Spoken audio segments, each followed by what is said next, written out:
ములుగు జిల్లాలో 500 ఎకరాల్లో చెట్లు నేలకొరగడంపై మంత్రి సీతక్క ఫోన్ ద్వారా ఆరా తీశారు. అనంతరం ఉన్నతాధికారులతో మంత్రి సమీక్షించారు.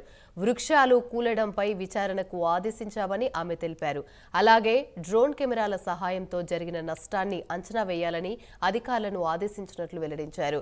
చెట్లు నేలకొరగడంపై కేంద్ర మంత్రులు కిషన్ రెడ్డి, బండి సంజయ్ ప్రత్యేక చర్యలు తీసుకోవాలన్నారు. కేంద్రం నుంచి పరిశోధన జరిపించి కారణాలు గుర్తించాలని మంత్రి సీతక్క కోరారు.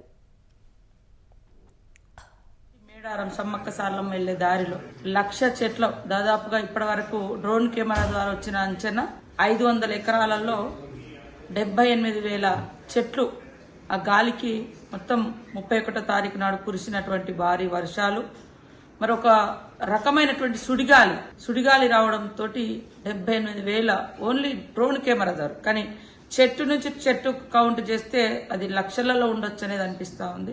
దీన్ని మరి టొరండో అంటే ఒక రకమైనటువంటి సుడిగాలి వీచి ఇన్ని 100 ఎకరాల్లో చెట్లు మొత్తం కూడా నష్టపోవడం జరిగింది. మరి వెంటనే నేను కానీ సంబంధిత లోకల్ కలెక్టర్ గారు, డిఎఫ్ఓ, ఎస్పీ మేమంతా కూడా దాన్ని పరిశీలించి మొన్న ఇది ఎంత నష్టం జరిగిందో డ్రోన్ కెమెరాల ద్వారా తీయాలని ఆదేశించడంతో ఈ రోజు నిన్నటి నుంచి అవి బయటికి రావడం జరిగింది. ఈరోజు పీసీసీఎఫ్ గారు కూడా మరి ములుగు ప్రాంతాన్ని ఏదైతే తాడ్వాయి టు మేడారం మధ్య అటు తాడ్వాయి, ఇటు మేడారము, అటు షాపెల్లి, ఇటు కొండపర్తి ఈ మధ్యలో ఉన్నటువంటి 500 ఎకరాలలో ఈ డ్యామేజ్ జరిగింది. అంటే ఇలాంటి ఏదైతే సుడిగాలు ఉన్నాయో ఇది జంగల్లో వచ్చింది కాబట్టి చెట్లు పడిపోయి ప్రాణ నష్టం జరగలేదు.